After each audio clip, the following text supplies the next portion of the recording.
Ladies and gentlemen, are you ready for something a little bit more peculiar? Because in my hands, and I suppose technically now on the desk, we have a brand new chassis from NZXT. This is called the H6 Flow, and it's a little bit peculiar because we actually have some fans on the side here. You've got this diagonal cutout. Think of it almost like a height Y60, but kind of in like a mirror reverse. It's a little bit odd, but don't go thinking that this is a one-trick pony, because actually, this is a case that is very reasonably priced. When I told editor Carl this, he went, "What?" True story, because it comes in at the time of filming around about £100 on the NZXT website. So over time, I imagine from other retailers, the price will start to come down. And if you do go for the full RGB version, which we do have here today, where you have these 3 RGB fans on the front, then actually you're looking at £120. So this almost puts it in sort of Fantech's NV5 sort of territory once you've factored in those fans. But of course, we don't know if they're going to be any good. We don't know whether the case is going to be any good. So the only way to find out is to do a full PC build guide in this. So we'll be having a look at this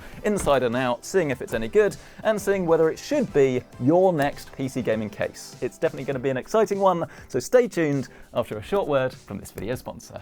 The Gigabyte G5 is the gaming laptop for those that want to play the latest games without spending an arm and a leg. Packing the latest RTX 40 series graphics, the Gigabyte G5 is ready for jaw-dropping ray tracing and frame rate boosting DLSS 3. Learn more about this 144Hz gaming beast today with the link down below. Kicking this video off then with some first impressions, and actually the most notable thing was that this is far smaller than some of the pictures online would lead you to believe. I mean, when I took this out of the box, I genuinely couldn't believe that this wasn't way bigger. I mean, maybe I've just used too many larger size chassis recently, but even if you have a smaller size desk, as long as you can accommodate that extra width, I think you're going to be really pleased with this. And the raw quality of it as well definitely feels very premium. It's not going to like match like a Lee & 011, but it's not actually that far off, which is pretty cool. Especially bear in mind you do have glass at the front and at the side, but of course you're trying to get the best of both worlds here really, by still having great airflow, but then still having that all glass front and side that really do want to sort of show off your rig in its full glory.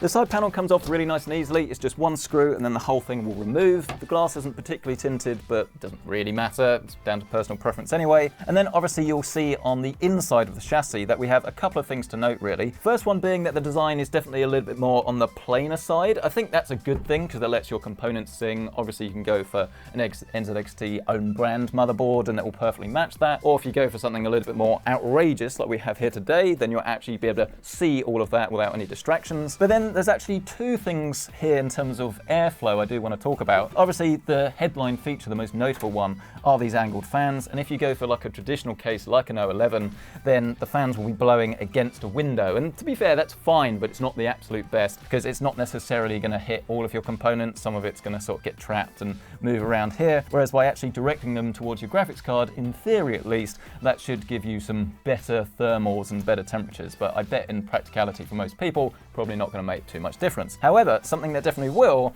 is located down the bottom, because as you can see, while you don't get anything pre-fitted as standard, you can add some extra fans. I think 2 140s actually down here at the bottom, and I do like the fact that if you don't put them there, it isn't going to ruin the whole look of your build. It's definitely something you can get later if you want to go down that approach, because maybe your components or graphics cards aren't that powerful, maybe you don't have the extra funds to put towards them. It's optional, and it's definitely nice to have a chassis that doesn't punish you for not going down that route. It's pretty standard I/O on the front. You've got a power button, 2 USB 3s, USB-C, and then a headphone microphone combo jack. And then giving this a spin around to the other side, we can then start to appreciate the benefits of going for this dual chamber design. And I always recommend this to first-time builders if you've got the space, because it does make it a lot easier, especially when it comes to cable management. You can see we've got this mesh panel on the side here, and that is actually to allow both your power supply and any hard drives to breathe, which is quite nice with its own unique air intake and, well, not for the hard drives exhaust, but you've got your own exhaust for the power supply, which is pretty cool. But something I've already seen that I really don't like, and I just don't understand why NZXT are doing this, is that they seem to have gone backwards when it comes to their fans, because we've got their newer fans here. These are I believe, the F140s, but unlike the older fans, the original Hue fans, they don't really daisy chain together without using all of this cable, and there's no controller or anything here. So if you are gonna add extra fans, it's easy, but you're just gonna have all of this bulk and all of this cable here. We're in the world now where we've got Corsair's QX fans and Lee's Uni fans have been out for ages. So I don't really understand why they couldn't come up with a better system. At least keep what you had before, where the fans sort of plugged into each other, because it was just so much easier. So if you have used an NZXT case in the past and you're upgrading, this might be a little bit disappointing to you, but I suppose the benefit of this is that it does keep costs down, but it is pretty annoying. As is the case on most enclosures, all of your screws come in this hard drive cage that seems to be quite difficult to take out. Oh, actually, no, ignore me, because the whole thing comes off completely toollessly, which is nice. I mean, most people these days, top tip, just remove the hard drive cage unless you're actively going to put something in there. Keep it in your box, keep it with your motherboard, I don't know, just out of sight, because then you do get a load more room here if you did want to put like an RGB controller or something. Slap that on the side and it just makes cable management that little bit easier. And the final thing I want to talk about before we move on to actually start this build, it's just in terms of support, obviously you can fit a 360 radiator at the top. You're not going to want to try and put anything here really. That's actually the downside with going for this diagonal approach, because you're just going to sort of run into clearance problems. So I don't think you can actually fit any radiators there at all, but I guess you could put something down at the bottom as well. 280 down the bottom. So water cooling on this would be pretty good, to be fair, but not as good as, well, a Leo 11. Now I don't want to spend too long on all of the other components as we are focusing on the case here today, but briefly, this is the B650E Taichi Lite. We're going for a Ryzen build. We're going with a Ryzen 7900, not the X, so this will have better thermals anyway, but this is definitely a case that you could put some higher end graphics cards and CPUs, and as long as you do have the cooling, it should be able to dissipate it without issue. But let's grab our 12-core CPU, open up our slot as always, and then drop this into place before securing it down. We will of course also need some memory. We're going for DDR5 as it is AM5, and this is some Kingston Beast running at 5600 megahertz. That's not going in the video. We will of course also be needing an SSD. This is one here from Samsung. It is the 990 Pro. I would go for anything that's PCI Gen 4 and typically on sale. The 990 is definitely a good SSD, but sometimes it is a little bit overpriced for what most people need from their gaming rig. I tell you what though, this motherboard's a little bit unusual, because it seems as if our main Gen 4 is actually on the right of the RAM. I haven't seen that before. Yeah, look, it goes in here. Ah, yes, and then the next bit. I know this is going to upset some people, but others will love it because we've used water coolers and all-in-ones for ages on the channel. I wanted to go for something different, and I've seen loads of people do builds on this with all-in-ones. That's boring at this stage. I want to see how it takes like a larger size, but not massive CPU cooler. So we've got this one from Deepcool. It is the AK620, very reasonably priced, should be a perfect pairing for the CPU. Just remove the default AM5 mounting hardware. Replace them with the AMD double-headed screws, add on these metal brackets, fit them down with the nuts, add some thermal compound. Then you can grab your cooler, remove one of the fans so you can actually see the little screws. That's the word, isn't it? Then just lower the whole thing down and then just screw into place. Obviously you wanted to add your fans back in, remembering of course to actually plug them in. And just like that, we should be pretty much ready to rock and roll. There we have our completed motherboard combination. The case has the standoffs pre-applied and our I/O shield is also pre-fitted to this board. So that should just slide in. And oh, I tell you what, that clearance, that is a lot closer than I thought it would be. Let's grab our screws though. Comes in these horrible bags rather than a nice case. Screw and fit this down. I am a little bit apprehensive as to what this is now going to look like. I mean, actually, no, I like that. I mean, I know it's not to everybody's taste, but there are plenty of people out there that don't want any liquid in their system anyway, and will always go for an air cooler, but especially for something like this, I think this is going to be really nice. But yeah, obviously it isn't going to be to everyone. We've not got a problem when it comes to that clearance because, well, we have some clearance left, but definitely do check CPU cooler heights, because as you can see, that is definitely pushing the boundaries really. I think most things will fit, but not the absolute largest. Oh, actually, and you know what? I hadn't noticed this before. There aren't any cable management grommets located at the top or the side. I don't think it's going to matter for the side because our motherboard here actually overhangs. I think it is a slightly larger board than normal though, so do be aware of this, but I mean, that's not an issue here. But obviously at the top, if you're using, I don't know, ketchup and mustard cables or just anything that doesn't look very nice, or maybe you're like me and you're not very good at cable management, then you could run into some, not issues, but it's just not going to look as nice as if you had those little rubber stoppers in there. Again, a bit of a shame. And actually that is a bit of a flaw as well, isn't it? The fact that this is an E80X motherboard, or at least a larger size one, it now means that we're going to get these pools of air here where these aren't going to reach that graphics card where we've got that overhang. I'm glad I use this motherboard now because that's actually quite a real thing I wouldn't have otherwise thought about. I guess the case just needed to be a little bit longer, didn't it? And that would have got around that problem. But that is going to be annoying if you're looking to do a really high-end build in this. I know a lot of this is down to personal preference, but I do think if you are copying this and going for an air cooler, then you do need those fans down the bottom just to kind of level it out a little bit. Whereas if you were going to put a radiator at top, then I'd say you probably don't need those, but you would need to put something here or it could risk looking a little bit weird. It's just these fans are kind of like quite far separated from the rest of the rig. It's just a bit unusual. I will get editor Carl to bring up current pricing on these fans as well, because obviously this would add extra cost to that case. These, remember, are the F140s. They should match the others, and I'll put them down the bottom. These come with a controller. You can get 3 fans in a single one, but you don't get a controller with the case. But these can connect over addressable. Why has it got to be so complicated just to add extra NZXT fans to your own chassis? You've got 2 cables for this as well, so despite the fact that you do have USB control, it's not for the fan speed, it is just for the RGB. But anyway, enough moaning. How easy is this to actually get these fans installed in the bottom? I guess you literally just screw them through. Oh, and we're not having a good 5 minutes here, are we? Something else to note is that make sure you do get all of these cables and pre-route them before you actually screw this in, because you can't see them once they've disappeared and you can't really get your fingers in there. So it's fine, just be aware, cables through first. And yes, for those wondering, they do just screw through nice and easily. I mean, the good news is we are actually now pretty much there. It's just our graphics card and of course our power supply, which is from Be Quiet. This is the Pure Power 12M. Let's grab this out of the box, fan facing towards us, and then we can just drop that into place like that. Just screw this down, grab all of the cables that we need, and then plug these in, route them through to the other side, get them connected. Do be extra careful with the way if you are using a wider motherboard when you're plugging this ATX in, because remember you are overhanging here a little bit. And then of course you can move on to the most exciting bit of any build, the graphics card, almost at the power supply. I'm sure there are people out there that is their favorite bit, but you probably work for Be Quiet.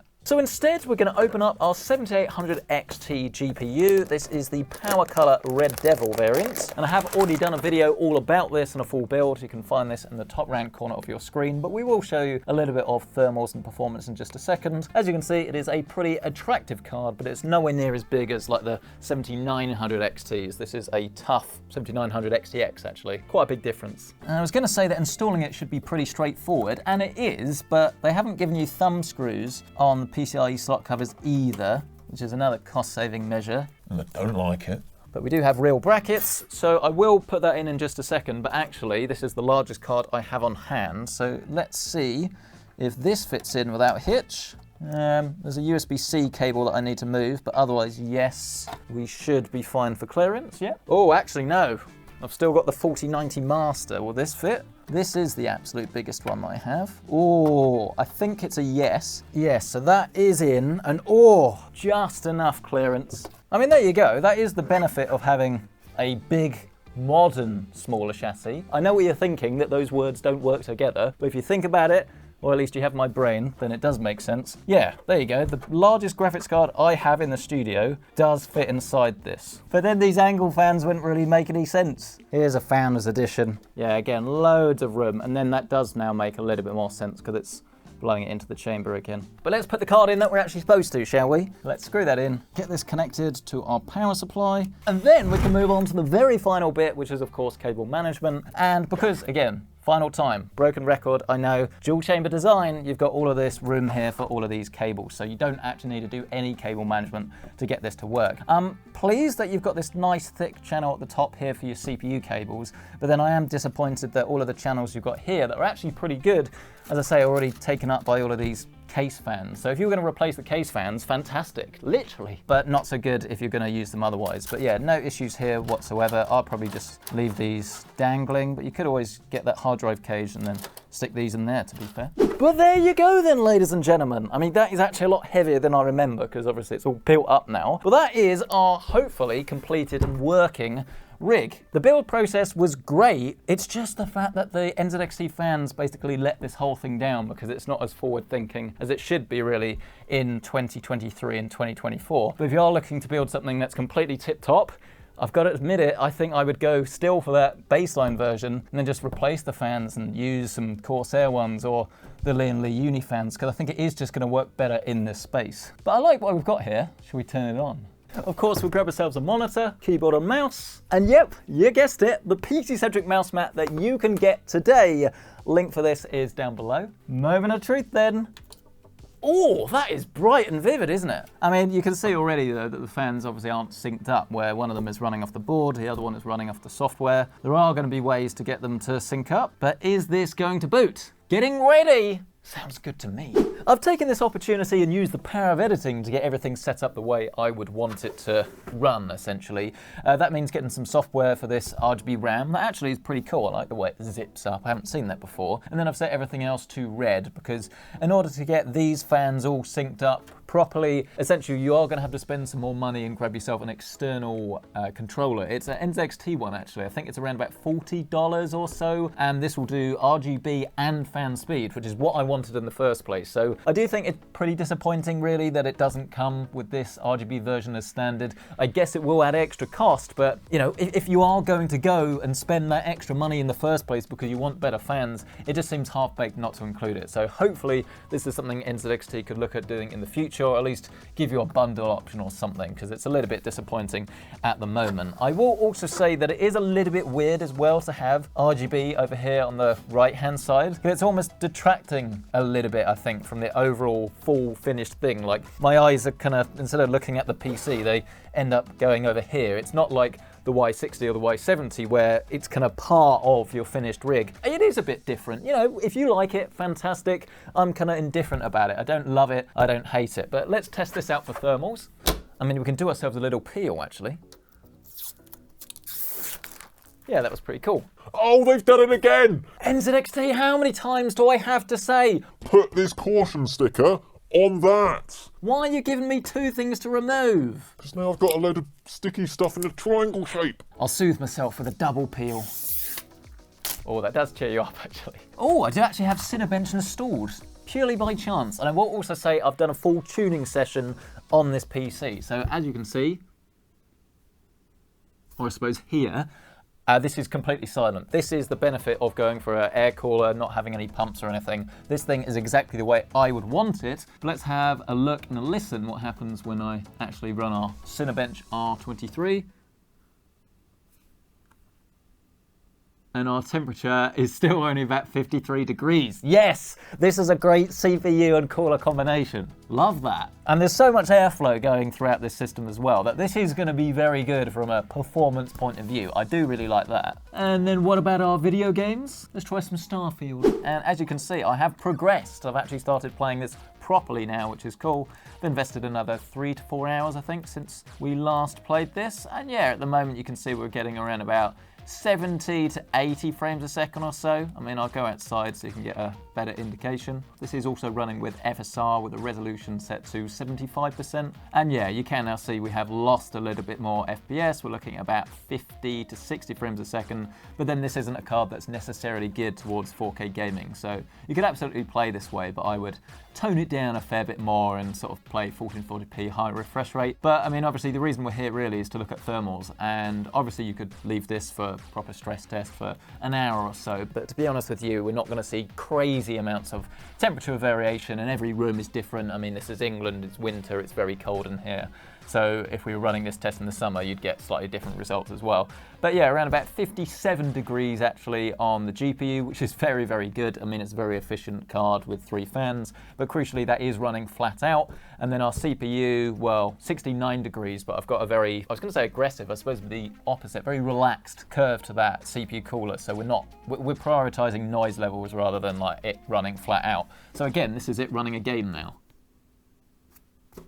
That is actually wild. That is about as quiet as the RTX 4060 build video, top right hand corner of your screen, that we did a few weeks ago, and that was a lot lower powered actually in terms of what we had going on. So yeah, this is dissipating a lot of heat, but it's doing a fantastic job. And you know what? I'm actually finding it so difficult to summarize this case. I've tried to do this take now like 11, 12 times, and I think that actually tells you all you need to know about the H6 Flow, because it's a cracking case. I mean, it's got so many cool things for it. I mean, if you can create something like this, you're going to be so happy. I love how quiet it is. I love the performance of this thing, but is it different for different sake? I don't like the fact that you have the edge on the left-hand side, or I suppose the right-hand side, where you can't really see it.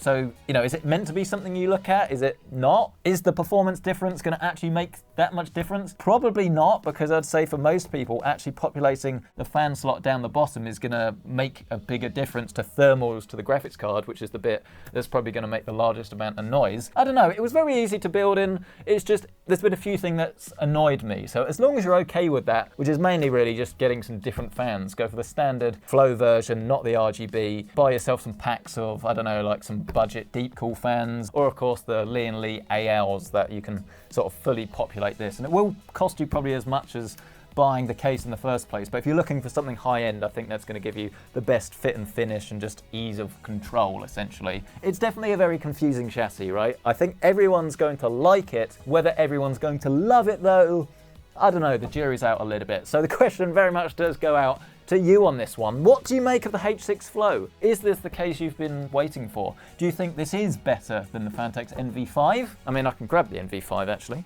I mean, it's not the fairest test in the world, but it does give you a little bit of a comparison. You can have this chassis for the same price. The volume's about the same, but it's taller and not as wide, so it probably will fit on more discs. So there you go. You've worn me out again. Thank you so much for watching this video though, really appreciate it. Smash the like button if you've enjoyed this, get yourself subscribed, and of course if you do want to check out current pricing on the case or anything else that was featured in this build, you can find that link down below with our Amazon affiliate links. And while you're down there, why not check out Gigabyte's G5 gaming laptop? The G5 packs a 144Hz display into a solid, sturdy laptop body with up to a 12-core Intel processor and an RTX 4060 graphics card. No matter whether you're wanting multiplayer action or ray trace DLSS 3 immersion, the G5 is the laptop you've been waiting for. It even comes with a 2-year warranty. Grab yours today with the link down below. Thank you so much for watching this video. We'll catch you in the next one.